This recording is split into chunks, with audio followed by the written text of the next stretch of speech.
एक कौवे की गरुड़ से दोस्ती हो गई। दोनों काफी समय साथ गुजारते थे। उनमें मित्रता इतनी गहरी हो गई थी कि आपस में कभी कोई बात नहीं छिपाते थे। एक दिन दोनों एक नदी के किनारे पेड़ पर बैठे बात कर रहे थे। तभी एक यमदूत उधर से गुजरा। वो कौवे को देखकर मुस्कुराया। गरुड़ और कौवे ने उस यमदूत को अनदेखा किया और अपनी बातों में लग गए। लेकिन अगले दिन फिर वही हुआ। दोनों बातें कर रहे थे, तभी वही यमदूत फिर उधर से गुजरा। वो फिर कौवे को देखकर मुस्कुराया। इस बार कौवे को कुछ शंका हुई। उसने गरुड़ से कहा कि ये यमदूत मुझे देखकर कल भी मुस्कुराया था और आज भी वैसे ही मुस्कुराया। कुछ गड़बड़ है, हो सकता है मेरी मृत्यु आने वाली है।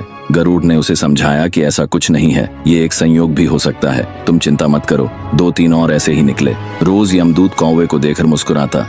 अब तो कौवे को यकीन हो गया कि निश्चित ही मेरी मौत नजदीक है।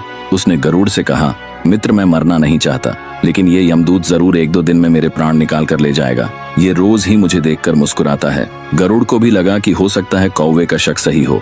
उसने कौवे को धैर्य बंधाया। गरुड़ ने कौवे से कहा, तुम चिंता मत करो मित्र, मैं तुम्हें यहाँ से इतनी दूर ले जाऊंगा कि ये यमदूत तुम्हें दिखाई ही ना दे।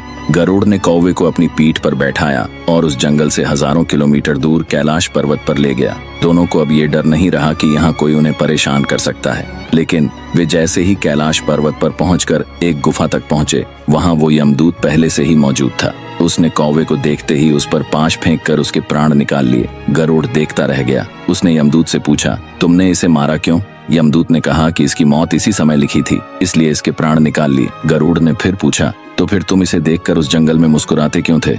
इसे मारना ही था तो वहीं मार देते। यमदूत ने जवाब दिया, इसकी मौत कैलाश पर्वत पर ही लिखी थी, लेकिन 4-5 दिन पहले इसे उस जंगल में देखकर मुझे ये आश्चर्य हो रहा था कि ये इतने कम समय में वहां पहुंचेगा कैसे, क्योंकि इसके पंख भी छोटे हैं और ये लंबी उड़ान भी नहीं भर सकता, तो हजारों योजन दूर कैलाश तक ये पहुंचेगा कैसा? यही सोचकर मैं रोज मुस्कुराकर गुजर जाया करता था। लेकिन भाग्य देखो, तुम इसके परम मित्र ही इसे यहाँ तक इतने कम समय में ले आए।